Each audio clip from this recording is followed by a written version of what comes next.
La vraie vie, c'est oser entreprendre. B2B avec Groupe Mutuel.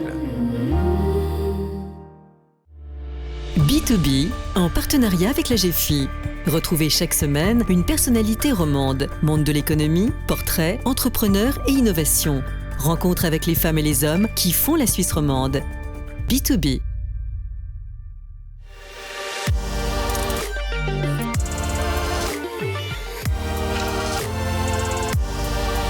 Bonjour à toutes et à tous, soyez les bienvenus dans B2B, premier numéro de l'année, en partenariat toujours avec la GFI et son rédacteur en chef Frédéric Lelièvre. Bonjour. Bonjour Vincent Magny, nous plongeons aujourd'hui dans l'univers des documents, qu'ils soient imprimés ou numériques, photocopiés ou scannés et stockés, on espère, en sécurité.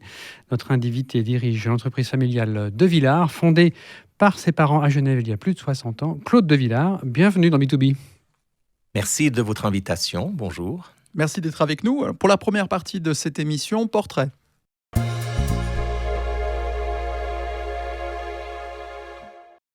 Claude De Villard, l'entreprise familiale que vous dirigez a été créée en 1958 par vos parents, Roland et Marie-Thérèse. Alors c'est une belle histoire. Ils ont commencé ensemble dans leur appartement qui était situé rue de Zurich à Genève. Votre frère aîné Marc avait 8 mois quand l'entreprise a démarré. Personnellement, vous avez des souvenirs de cette époque? Vous l'avez connue? Alors, cette toute première époque, moi, je n'étais pas né. Je suis né 2 ans plus tard, donc non, j'ai pas connu cette époque-là. Vous avez un premier souvenir de l'entreprise? Les premiers souvenirs, c'était mon père qui prenait la voiture pour aller voir des clients. C'était des livraisons que j'ai fait dans mon jeune âge pour me faire quelques petits argent de poche. Voilà, les tout premiers souvenirs, c'est ça. Je me souviens d'un magasin avec les premières machines, que plus personne ne connaît d'ailleurs. Quelle place avait l'entreprise à l'époque pendant les dîners de famille le soir à midi? Elle était pas omniprésente parce que mes parents ont toujours voulu scinder les deux choses. Donc nous, en tant qu'enfants, on n'entendait pas trop parler. De temps en temps, s'il y avait un sujet à discuter, mais et puis on était assez éloignés dans la tendre enfance.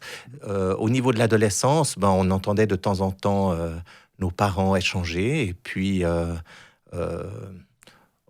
ça nous faisait plus peur qu'envie, pour être très honnête. Peur de quoi?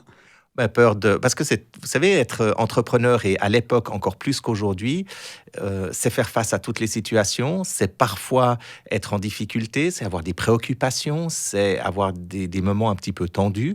Et puis c'est vrai que quand on est adolescent et puis qu'on a envie de faire la fête, c'est peut-être pas tout à fait l'esprit idyllique que l'on s'attend. Vous avez fait une école de commerce, vous avez réalisé une première expérience professionnelle avant de rejoindre De Villard. C'était dans quelle entreprise? Alors, j'ai fait plusieurs entreprises. C'était des assurances et des banques. Alors, je sais qu'il y avait le Crédit Agricole dans l'équipe, et puis, je crois, l'Alliance, sauf erreur. C'est par la suite que vous vous êtes décidé à intégrer l'entreprise familiale. C'était déjà avant, mais il fallait faire ses armes ailleurs. Alors, c'est venu d'un petit problème de santé que mon père a eu. Et puis, alors que moi, j'hésitais à continuer mes études, à aller à l'université, il m'a demandé en fait de venir lui donner un coup de main. Donc, évidemment, ça se refuse pas.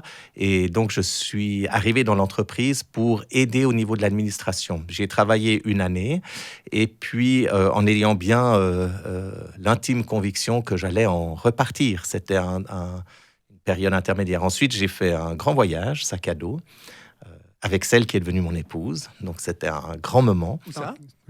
Tout autour du monde. On est parti d'abord Quelle année, à peu près? 81, 82. Autour du monde, donc.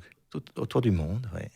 On est parti en Égypte, en Thaïlande, en Asie du Sud-Est, en Australie, en Nouvelle-Calédonie, à Tahiti, magnifique, et les États-Unis, le Canada, et retour par l'Islande. Quand la transmission d'entreprise, c'est vrai, s'est passée, on le voit pour beaucoup de PME, c'est compliqué de couper le lien entre le fondateur et le successeur, même si c'est un de ses enfants. Est-ce que votre père vous a donné des conseils particuliers, vous a donné une ligne directrice à suivre? Ça s'est passé comment? Alors, dans un premier temps, moi je suis arrivé dans l'entreprise après le voyage, après une autre expérience professionnelle, puis je me suis dit, mais c'était quand même pas mal de pouvoir maîtriser son destin, de pouvoir être auprès de la réalité, de pouvoir prendre des décisions qui impactent. Quand on est dans des grandes compagnies, c'est plus compliqué d'avoir un poids en fait dans la prise de décision. Donc j'ai commencé par rejoindre l'entreprise familiale, puis je me suis vite aperçu que comme on était dans un domaine hyper technologique, j'étais peut-être pas le plus armé pour pouvoir répondre à ceci. Et j'ai été chercher mon frère, en fait, qui travaillait aussi dans une autre entreprise, qui a été la première personne qui avait le statut d'électronicien dans l'entreprise. Et puis, Partant tout de suite pour vous rejoindre ou... On a discuté un petit moment. Il voulait quand même savoir où il mettait les pieds.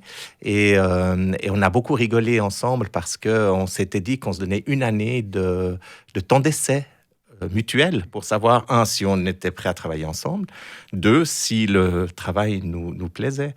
Et puis, je crois que c'est 5 ans plus tard que notre père nous a convoqués dans son bureau, puis il a dit, voilà, maintenant, il faut qu'on discute quand même d'un point qui est très important. Votre fameuse période d'essai, on en est où? C'était 5 ans après. On ne s'était pas posé la question entre deux parce que tout de suite, on a eu une très bonne complicité et puis on a avancé. Alors, pour répondre à votre question de tout à l'heure, fort de cette expérience, notre père, à un moment donné, il a dit, écoutez, voilà, moi, je vais me retirer. Donc, si vous voulez prendre la responsabilité de l'entreprise, c'est maintenant. Sinon, eh bien, je la vendrai. Donc, on s'est concerté les deux ensemble. On a décidé qu'on relèverait le défi. Et là, la transition a été très, très facile parce que mon père, il a levé le pied à ce moment-là. Il a réussi à le faire. Il n'était pas... Ah oui, oui. Alors, il faut savoir que lui, sa passion, c'était la clientèle, la vente, le contact humain. Tout ce qui était gestion du personnel, gestion financière, gestion des moyens, c'était vraiment pas son truc. Donc, il était tout content de nous remettre les clés, puis il a dit, écoutez, laissez-moi encore aller voir quelques clients de temps en temps, et je vous ramènerai des affaires, mais c'est vous qui gérez l'entreprise. Et votre passion à vous dans l'entreprise? Alors, à l'époque, c'était pas la vente, c'était plutôt, moi, avec une école de commerce, c'était plutôt la gestion, tout ce qui est autour, la comptabilité, le secrétariat, tout ça, c'est des choses qui me plaisaient bien. La vente, un petit peu moins.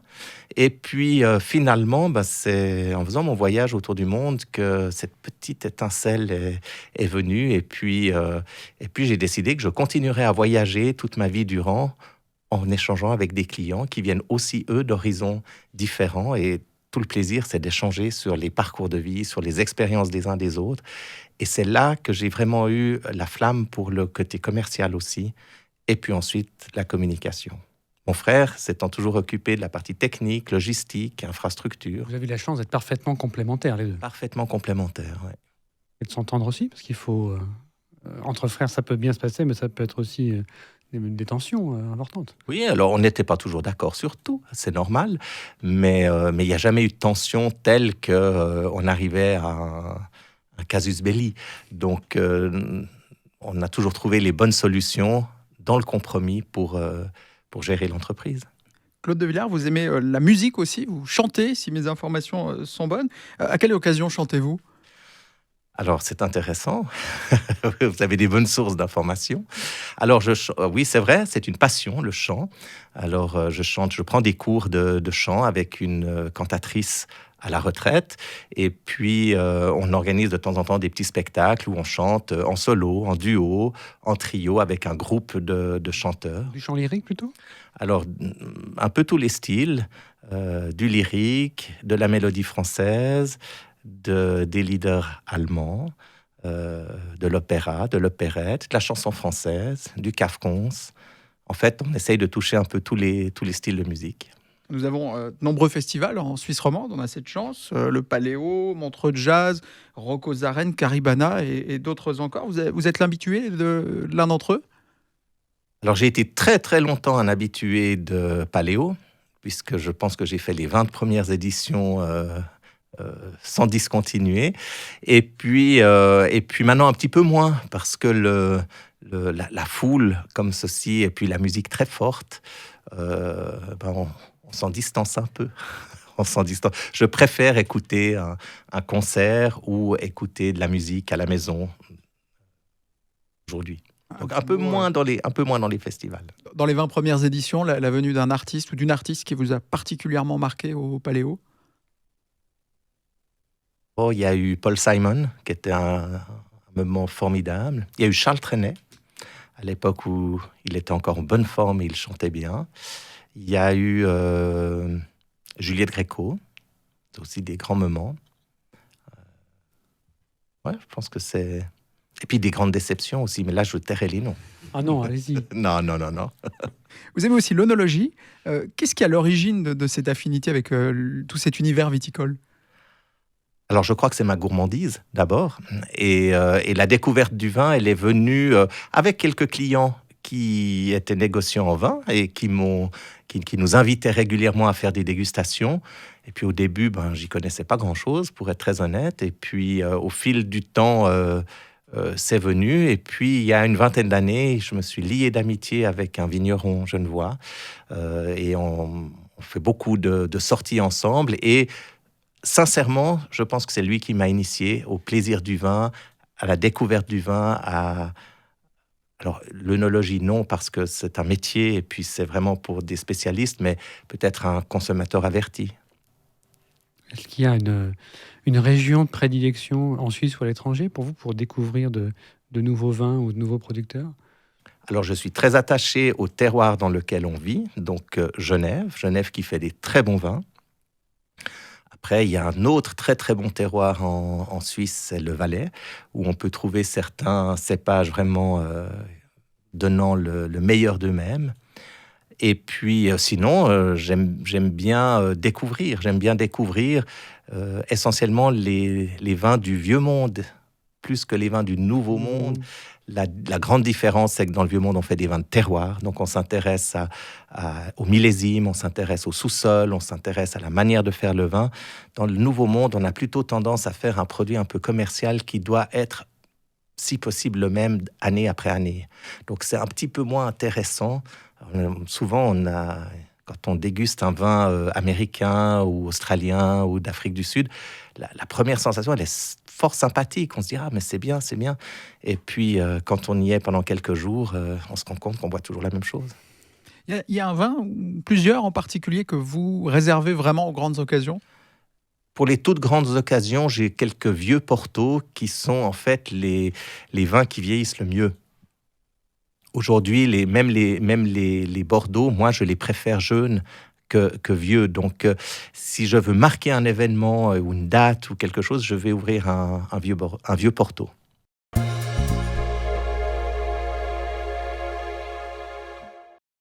Claude de Villard, votre entreprise exerce aujourd'hui 4 métiers. Rappelons-les brièvement. Le premier, la gestion électronique des documents. Il y a aussi l'impression, la reproduction de documents, les photocopies, ça c'est une activité plus historique. Troisième métier, l'informatique ou la gestion des systèmes IT, comme on le dit, aussi dans le cloud. Et enfin, quatrième métier, l'audit et le conseil pour les PME. De Villard emploie à peu près 120 personnes entre Genève, Neuchâtel, Valais et Vaud. On va d'abord explorer votre modèle d'affaires, parler de sécurité des données, et puis on élargira enfin la discussion sur les conditions cadres quand on est entrepreneur en Suisse romande et à Genève en particulier. Revenons donc à votre modèle d'affaires. En 2017, dans la GFI, forcément, vous déclariez que l'impression représentait encore 80% des revenus globaux de l'entreprise. Donc les solutions IT, la gestion électronique de documents, c'était 20%. Alors, le chiffre d'affaires était donc en 2017 à peu près 32 millions de francs. Où est-ce que vous en êtes aujourd'hui ? Alors, l'impression reste toujours le domaine le plus important des 4, mais les autres se développent beaucoup plus rapidement. Donc aujourd'hui, je pense que l'impression représente entre 50 et 60% de notre métier. Ça a tout de même bien diminué par rapport à 2017. Oui. C'est plutôt les autres qui ont monté. C'est plutôt les autres qui ont monté. En fait, la partie impression, elle est restée assez stable, finalement. Alors, il y a eu une baisse assez forte pendant les années Covid, parce que tant le télétravail que les fermetures d'entreprises ne sont pas des raisons optimum pour produire en fait de l'impression. Mais voilà, maintenant, c'est redevenu presque au niveau d'avant la crise Covid. Donc cette partie-là, elle est stable, elle est forte, ça reste le fondement en fait de notre entreprise. Mais c'est vrai que le développement, on le fait sur les autres business models.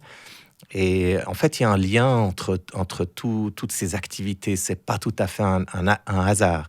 On pourrait les regrouper dans une terminologie qui s'appelle les TIC, les technologies de l'information et de la communication. Et en fait, on s'aperçoit que ces domaines, ils sont tous devenus totalement numérisés et totalement informatisés. Ce qu'on appelait à l'époque un photocopieur, qui est devenu un multifonction aujourd'hui, c'est un ordinateur. Il peut scanner, il peut aider à stocker le document. Scanner, il peut aider à stocker les documents, il peut imprimer, il peut envoyer, mais à l'intérieur, c'est un ordinateur. Il est ouvert sur le net, donc il a une connexion en plus. Les écrans interactifs que nous installons dans les entreprises, la même chose. Depuis votre écran, vous pouvez télécharger des documents Word, des documents sur Internet. Donc, il est en lien avec l'univers, je dirais. C'est vraiment lié. Et en réalité, la problématique de la cybersécurité, qui est tellement importante aujourd'hui, dans un instant. Voilà, elle lie en fait toutes ces technologies. Et c'est pour cette raison-là qu'on a développé en fait les différents business models. Un prolongement naturel, si on veut, c'est un prolongement naturel de l'activité historique. Et le chiffre d'affaires, il en est où aujourd'hui ? Oh, il est à peu près dans les mêmes bases dans les mêmes chiffres que ce que vous aviez. Entre 30 et 35 millions de francs, environ, c'est ça ? Oui. Environ. Vous évoquiez la pandémie. Oui. Donc là, comment ça s'est passé pour vous ? Donc, si on vous entend bien, l'activité d'impression, c'est un peu ralenti, voire arrêté, parce que c'est vrai que beaucoup moins de personnes allaient au bureau, et c'est là qu'on imprimait beaucoup. Mais en revanche, vous étiez prêt à faire face à tout d'un coup, tout faire beaucoup plus en ligne. Comment ça s'est passé ? Alors, on a eu une accélération de tous les projets de numérisation que nous avions en cours, voire de visioconférence, puisque c'est évidemment des domaines qui étaient beaucoup plus importants pendant cette période-là. Donc, finalement, la partie impression, elle a baissé de 20-25% pendant ces années un peu difficiles, mais les autres activités ont comblé le manque. Donc, on n'était pas très, très loin, finalement. Au final, il y a peut-être eu 10-15% de diminution pendant les 2 années difficiles. 2 questions en une. Quel est le profil de vos clients ? Et avez-vous des startups dans votre portefeuille client ? Alors, le profil des clients, c'est toutes les PME pour ce qui est en fait de l'informatique. Et puis, pour ce qui est de l'impression, c'est toutes les entreprises. Depuis la toute petite jusqu'à la multinationale, sans aucun problème, puisqu'on a les équipements qu'il faut. Pour l'informatique, on se limite aux PME, c'est-à-dire jusqu'à ce qu'on appelle des PME en Suisse, entre 80 et 100 personnes. Et tout secteur confondu ? Il y a un secteur dans lequel vous êtes vraiment plus présent que dans d'autres ? Alors, je pense qu'on est encore plus présent dans l'impression aujourd'hui, pour des raisons historiques, mais on prend des parts de marché dans les autres domaines jour après jour. Et j'entends les PME que vous servez, elles sont plutôt dans la pharma ou elles sont plutôt... Alors, elles sont vraiment dans tous les domaines. On a des équipements qui sont nécessaires et indispensables à toutes les PME. Donc, franchement, on n'a pas une profession cible. On va répondre aux tertiaires, aux secondaires. Partout, il y a des bureaux. Partout, il y a de la gestion. Mais c'est à peu près toutes les entreprises. Potentiellement, ce sont des clients. Les toutes petites entreprises arrivent à assurer elles-mêmes tout ce qui est stockage des données, gestion ? Alors non, elles font appel à des entreprises comme la nôtre pour les aider. Pour soit on stocke, soit on J'entends crée... les toutes petites qui ne font pas partie de base de votre cible PME. Alors, nous, les toutes petites on parle de toutes petites entreprises quand c'est 2, 3, jusqu'à 5 personnes. On a des clients dans ces entreprises-là, donc elles peuvent faire appel à nous. Il y a pas de limitation à cela. C'est plutôt la clientèle privée qu'on va moins chercher parce que, en principe, ils font appel à d'autres réseaux que les nôtres. Mais quand vous avez une entreprise, vous avez besoin d'avoir un partenaire fiable qui peut vous apporter les solutions, qui peut être là en cas de problème. Et c'est vraiment très important de telle manière que même la toute petite entreprise puisse se concentrer toutes ses forces sur son métier à elle. Vous parlez de fiabilité. Effectivement, dès l'instant où on a toutes les données stockées sur un serveur ou dans un nuage, pour ne pas dire un cloud, c'est la question de la cybersécurité qui se pose. Vous l'avez brièvement évoqué tout à l'heure. En novembre dernier, les problèmes de Winbiz en Suisse romande ont fait beaucoup parler d'eux. Une cinquantaine de milliers d'entreprises, surtout romandes, ont été donc privées de l'accès du jour au lendemain à leur outil de facturation, ce qui a été un gros souci. Comment vous gérez les données? Où est-ce qu'elles sont stockées?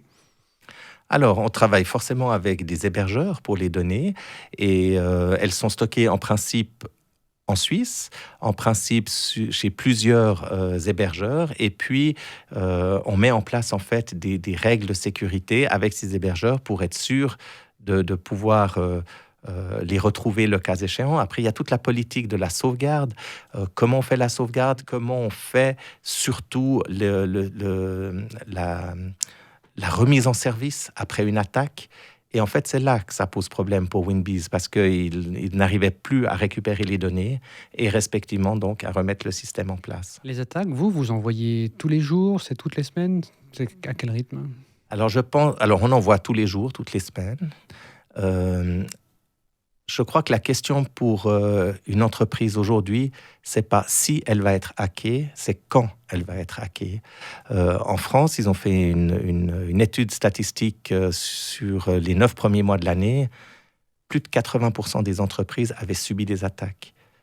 Plus de 80%, c'est énorme. En Suisse, on n'a pas de chiffres, mais je doute qu'on soit très différent. Et en réalité, alors il y a des attaques, nous on en voit régulièrement dans les systèmes que nous maintenons pour nos clients. La plupart, on les stoppe quand elles sont vraiment au tout début. Et jusqu'à présent, on n'a jamais eu un client qui a perdu des données ou qui a été stoppé massivement dans son activité. Il peut y avoir une coupure de 2 heures ou d'une demi-journée parce que, on met les barrières de sécurité, on nettoie en fait le système. Au besoin, on le remonte complètement sur des nouvelles bases pour éviter que des petits virus restent à gauche, à droite. Donc, ça prend quelques heures. Donc, il peut y avoir quelques heures d'interruption, mais pas de vol de données, pas d'interruption massive, pas de perte d'exploitation avec un grand angle. Et comment De Villard, une PME suisse, se positionne-t-elle face aux concurrents qui sont très grands dans le domaine du cloud, de l'hébergement? On peut penser aux Américains, à Microsoft ou Amazon par exemple. Comment vous arrivez à faire valoir votre avantage? Bon, Microsoft est un partenaire. On travaille aussi avec Microsoft et on travaille avec, alors pas tous les GAFA, mais certains. Il n'y a pas moyen de faire autrement. Ils sont trop efficaces. La plupart du temps, ce sont les clients qui veulent travailler avec des grands parce qu'il y a quand même une sécurité qui vient de la part des grands. Mais après, il y a toujours l'interface entre les géants qui offrent des services et puis la mise en application chez les clients. C'est là que nous, on fait la différence. C'est en fait dans la mise à disposition de ces moyens et puis le contrôle, les règles de sécurité qu'on met en place. En réalité, pour nous, Microsoft, puisque vous l'avez nommé, c'est un fournisseur comme un autre. Et on ne va pas se substituer à eux. Un fournisseur qui n'est pas forcément basé en Suisse. On parle beaucoup de souveraineté numérique. Pour vous, c'est crucial que la Suisse puisse être capable de gérer, de stocker ses données elle-même en toute autonomie? Alors, je pense que c'est très important qu'on puisse le faire. On a des partenaires en Suisse qui le font. Alors, ils n'ont pas la taille d'un Microsoft. Ils ont peut-être plus d'agilité, mais ça fait partie des discussions qu'on a avec nos clients. Certains clients nous disent, écoutez, moi, je veux vraiment des données sécurisées dans le cloud. Ça m'est complètement égal que ces données soient ici, aux États-Unis, en Irlande. C'est la sécurité qui prime. C'est la sécurité qui prime. Point à la ligne. D'autres vont nous dire, attention, moi, je veux que mes données, elles restent en Suisse. On a aussi des clients qui disent, mais attendez, mes données, elles restent chez moi. Je veux même pas aller sur le cloud. Et en fait, nous, on va répondre aux demandes du client, on va les conseiller parfois, on va échanger sur quelle est la meilleure méthode à appliquer en fonction de la situation. Et puis ensuite, on peut déployer en fait ces solutions. Dernière question sur De Villard avant de vous poser une question plus large sur les conditions cadres pour les entrepreneurs. On a évoqué la succession entre votre père et vous et votre frère. Est-ce que vous imaginez déjà De Villard dans 20 ans, ça sera dirigé par qui? Alors, je ne suis pas Madame Soleil, donc c'est difficile de vous donner une réponse. Ce que je peux vous dire par contre, c'est que depuis plusieurs années déjà, mon frère et moi, nous mettons tout en place pour avoir une gouvernance dans l'entreprise qui permette à cette entreprise de continuer, quel que soit la suite. Est-ce que ce sera des membres de la famille qui veulent intégrer l'entreprise et la diriger? Est-ce que ce sera une direction extérieure ou interne actuelle telle qu'on la met en place? Toutes les options sont possibles, mais ce que nous avons voulu, c'est pérenniser l'entreprise et faire en sorte que la gouvernance soit là pour faire face, même si nous ne devions plus être là. Dernière question dans cette partie consacrée à l'entreprise, les conditions cadres, en particulier à Genève. Un rapport récent de la FLAG, c'est la nouvelle fondation pour l'attractivité de Genève, évoque l'étouffement des entreprises, en particulier des entrepreneurs, avec la taxation de l'outil de travail. On a aussi une augmentation de l'imposition sur la fortune qui va venir et qui pourrait venir et qui concerne aussi les entrepreneurs. Beaucoup de personnes partent d'un risque de délocalisation, de départ donc d'entrepreneurs du canton vers peut-être le canton de Vaud qui est juste à côté, ou d'autres pays. Vous, comment est-ce que vous évaluez les conditions cadres à Genève? Elles sont encore bonnes, ou vous vous dites peut-être qu'un jour, on devra aussi bouger? Aujourd'hui, elles sont encore acceptables. Suivant ce qui vient, la question va être totalement à l'ordre du jour. Ce qui vient, donc c'est par exemple cette augmentation de l'imposition sur la fortune, c'est un problème. Ah, ça, c'est un gros problème. Il faut savoir que pour une entreprise, si elle est établie dans plusieurs cantons, il n'y a pas de grande difficulté de changer le siège d'un canton à un autre. Imaginez, déjà, aujourd'hui, l'imposition sur la fortune, elle est de 1% à Genève. C'est le canton qui a le plus haut taux de Suisse. 1,5%. C'est ce que prévoit la réforme. Oui, c'est ce que prévoit la réforme. Alors, l'initiative pendant 10 ans, le contre-projet pendant 5 ans. Mais aucun des deux n'est acceptable. Vous imaginez les montants que ça représente, l'investissement que les entrepreneurs font pour pouvoir mettre en place une infrastructure, une entreprise qui fonctionne, c'est des coûts énormes. Si on doit payer 50% de plus d'impôts du jour au lendemain, même si on nous dit que c'est pour une durée limitée, ce dont on doute fortement, parce que créer un impôt ou augmenter un impôt, ça se fait très vite. Le diminuer ou le supprimer, c'est très rare et très difficile. Donc, les entrepreneurs n'y croient pas.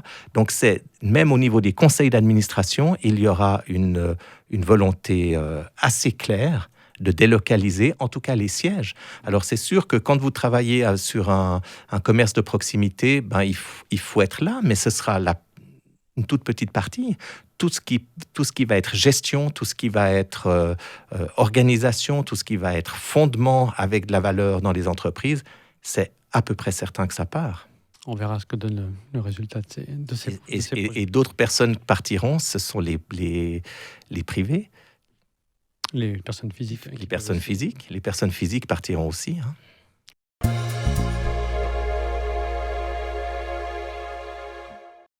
Claude de Villars, pour terminer cette émission, êtes-vous plutôt? Et si, alors Claude de Villars, quand vous buvez du blanc, vous préférez le chardonnay ou le chasselas? Ça dépend ce que je mange avec, mais j'aime beaucoup les deux. Le vin rouge, Genève, le Valais? Si vous deviez faire un choix. Alors, vraiment, ça, c'est des choix cornéliens, parce que ça va dépendre. Si je mange un plat un petit peu léger, je vais préférer un cabernet franc genevois. Si je mange de la chasse, je vais peut-être opter pour une syrah valaisanne. Le vin le plus exotique que vous ayez jamais goûté, vous avez évoqué les vins du Nouveau Monde tout à l'heure, la Californie ou l'Australie, mais pourquoi pas le vin chinois? Il y a le château Roduit qui vient du Yunnan, élevé par un Valaisan, Yves Roduit. Ça vous tenterait de goûter ce vin? Alors, absolument, ça me tenterait de le goûter. Je ne le connais pas, mais c'est certain que ça me tenterait de le goûter parce que j'ai envie de connaître, en fait. Donc, je ne sais pas si je vais l'apprécier, mais connaître et puis m'en souvenir, oui. Dernière question, le vin biodynamique, pour vous, c'est un réel argument lors de choix d'un vin? Sincèrement, non. Pour moi, le vin, ça doit être du plaisir, avant toute chose. Et malheureusement, les vins bio ou en biodynamie souvent présentent quelques défauts. Et surtout, lesquels? Ils peuvent avoir des odeurs ou des goûts un peu désagréables qu'on n'aime pas, en tout cas que personnellement je n'aime pas. J'aime pas qu'un vin sente la porte d'écurie, par exemple, au hasard. Et la problématique de ces vins, en plus, c'est que on ne sait pas très bien comment ils vieillissent. Et vous pouvez prendre un vin, un jour, il est très bon, et puis un mois plus tard, vous prenez la même bouteille, du même millésime, du même producteur, donc exactement le même vin, et il n'est pas bon. Et vous ne savez pas pourquoi. Ils ne sont pas stabilisés. Merci beaucoup, Claude de Villard, d'être venu aujourd'hui sur le plateau de B2B. Merci. Merci Frédéric Lelièvre. Merci Vincent Magny. On va se retrouver la semaine prochaine pour partir à la rencontre de nouvelles entrepreneuses et entrepreneurs en Suisse romande. Portez-vous bien d'ici là et à bientôt. B2B, en partenariat avec la GFI. Retrouvez chaque semaine une personnalité romande, monde de l'économie, portrait, entrepreneur et innovation. Rencontre avec les femmes et les hommes qui font la Suisse romande. B2B. C'était B2B avec Groupe Mutuel, l'assureur des entreprises et des indépendants.